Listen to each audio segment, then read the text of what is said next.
Sekarang pada sesi video ini, saya ingin mengajak kalian semua, para netizen Indonesia yang cerdas, untuk mencermati surat nikah yang diklaim sebagai milik Joko Widodo atau Jokowi dengan Iriana.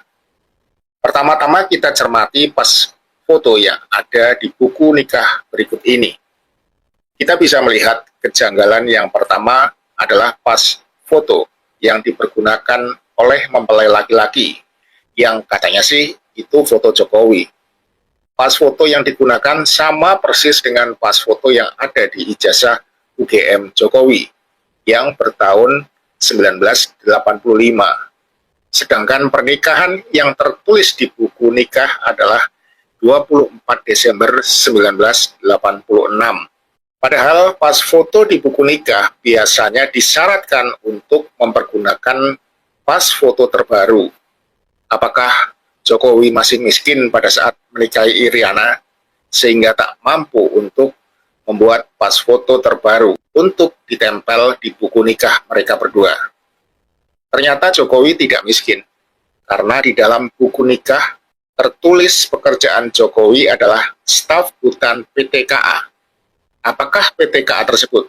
Kalau yang dimaksud adalah PT Kertas Kraft Aceh, seperti selama ini didengungkan bahwa Jokowi pernah bekerja di Aceh, maka akronim yang ditulis dalam buku nikah ini salah besar. Bukan PT KA, melainkan seharusnya ditulis dengan PT KKA.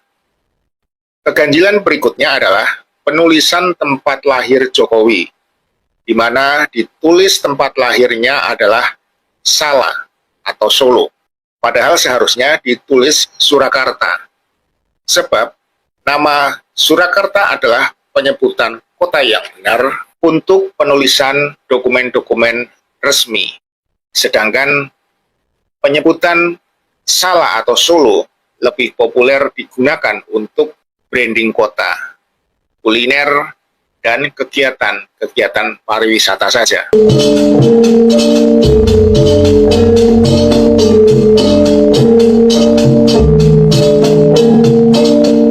Keganjilan berikutnya adalah penyebutan nama ayah Jokowi.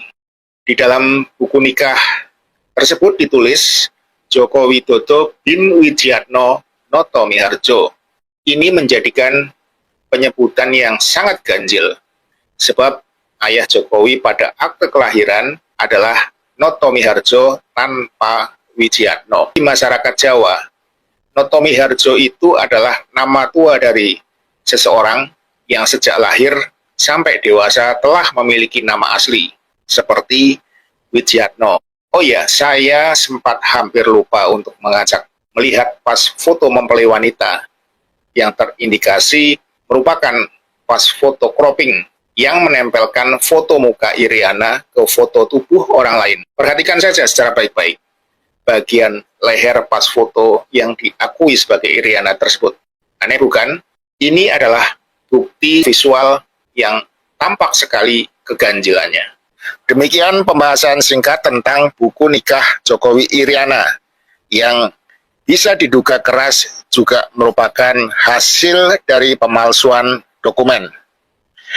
Untuk episode selanjutnya, kita mencoba untuk bersama-sama membahas tentang persoalan ijazah yang juga diduga palsu milik Jokowi ketika dia mengaku bersekolah di SMPP 40 di dalam kurung SMA 6 Surakarta.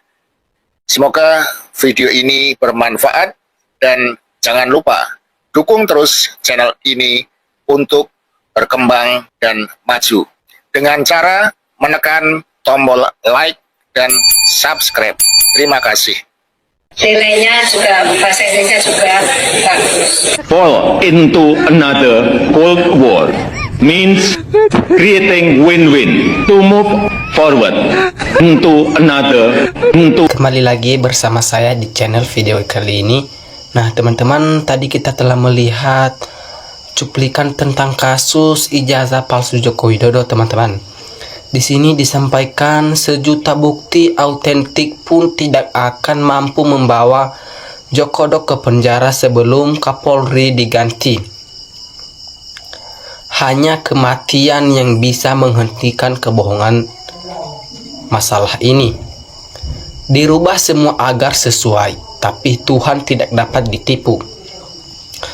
Selagi PKI masih bercokol di institusi penegak hukum di negeri Konoha, Mulyono aman, tapi kalau Allah tunjukkan kekuasaannya pasti terbongkar. Setiap kebohongan melahirkan kebohongan yang baru. Sudah banyak bukti kepalsuan, tapi kejahatannya dilindungi oleh negara. Kebenaran pasti menemukan jalannya sendiri. Itu hanya waktu yang mampu menjawab. Saya sangat heran di negeri ini kenapa orang sudah benar-benar jahat tindakannya masih dibela mati-matian oleh para penjilatnya, benar-benar tidak takut dengan hukum Allah swasta. Hanya Allah yang tahu, semoga yang selalu mencari kebohongan diberi hidayah. Kita bicara jujur saja ya. Jangan menjelek-jelekan Jokowi karena dia itu hebat luar biasa. Kenapa? Karena telah berhasil menipu dan membohongi seluruh masyarakat Indonesia kita, terutama pendukungnya dan partai penguasanya juga termul CS. Semakin terang benderang tidak aslinya mencolok. Kebohongan harus ditutupin kebohongan lain. Makin kebongkar kebohongannya, Allah murka, bermuncullah suatu persatu kebohongan dan pemalsuan. Siapa nanti Ibu Irana menyusul.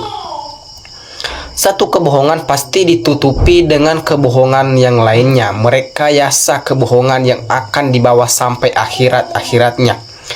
Saya sebagai rakyat Indonesia menyatakan penegak hukum Indonesia yang bodoh dan tolol wajib dibasmi dan dihukum berat, serta harta mereka disita negara semua. Yang merusak Indonesia adalah penegak hukum yang bodoh dan tolol. Hukum dan penegak hukum harus tegas, adil, jujur, sesuai kebenaran secara terbuka. Pengadilan adalah tempat untuk menegakkan hukum yang tegas, adil, jujur, sesuai kebenaran secara terbuka. Manusia bisa ditipu, tapi Sang Pencipta tidak bisa ditipu. Berani berbuat harus berani bertanggung jawab. Demi negara wajib menghukumnya. Sumber semua masalah adalah pada penegak hukum kita. Tidak ada kebohongan yang sempurna, fix palsu. Ini karena kebobrokan dalam tubuh Polri. Sigit harus tanggung jawab. Hidupnya punya kebebasan di dunia, berbohong demi kejar kekuasaan, pangkat jabatan, dan kekayaannya. Kebohongan sehebat apapun pasti suatu saat pasti akan terbongkar pada saat yang tepat. Seorang atau siapapun yang terus memproduksi kebohongan, sebenarnya orang itu pemahaman agamanya tipis. Pada saat era Presiden Bapak Soeharto, PKI dan keturunan PKI itu sangat sulit sekali sekolah-sekolah di sekolah negeri maupun kerja di tempat perusahaan negara. Sehingga untuk masalah pekerjaan keturunan PKI itu beralih dengan menciptakan kerjaan sendiri atau bisnis sendiri.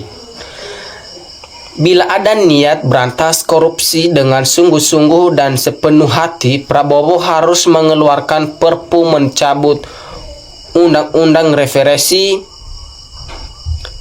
kembali. Hanya alas swasta yang dapat menghukum Jokowi atau rezim berganti, itu pun kalau berani dari presiden hingga penegak hukum lainnya. Selama penguasa belum berganti, jangan harap hukum berpegang pada kebenaran. Kecuali Allah memberi hidayah kepada presiden, insya Allah semua akan berjalan dengan benar. Penegak hukum tapi melanggar hukum, alangkah pedih azab mereka di akhirat nanti. Sangat terlihat sambungan di leher, betul Om Adi. Kebohongan sudah terbongkar, tinggal tunggu pengadilan. Dah terbuka salah, tapi Presiden Prabowo enggak gerak, apa takut SM Jokowi, Klin Probiwo tidak berani nindak Jokowi. dah undur di jalan karena banyak menteri Jokowi di kabinet Prabowo berbahaya sekali. Indonesia masalah ijazah palsu susah banget diselesaikan karena MK-nya banyak lagi korupsi faser reaksinya. Jangan berharap Jokowi bisa diadili selama penjabat yang dilantikan belum dicopi. Biarlah Allah yang mengadili, kalau dunia tidak bisa diadili, hukum Tuhan lebih pedih. Ingat, tidak semua info dari medsos selalu benar, valid, sesuai fakta. Semoga diberikan hidayah dan keselamatan buat Jokowi, sekeluarga dan kronianya. Jika punya mata tidak dipakai untuk melihat kebenaran, telinga tidak dipakai untuk mendengarkan. Ayo yang sudah mengetahui kejanggalan-kejanggalan ijazah Jokowi, majulah bersama Roy Suryo. Satu kebohongan lama akan terus-menerus melahirkan kebohongan-kebohongan baru. Satu kebohongan akan ditutupi kebohongan lainnya. Bangsa Indonesia tunduk dengan satu orang masalah. Kalau terbukti bersalah, hukum mati yang pantas baginya. Apapun bukti yang memuatkan kalau polisinya termul, sama saja. Foto itu dibuat sama dengan foto ijazah. Dugaannya adalah agar foto di ijazah itu tidak diragukan bahwa fotonya Jokowi padahal foto orang lain. Oke teman-teman, sekian pembahasan kita pada hari ini. Terima kasih telah menonton. Jangan lupa komen di bawah.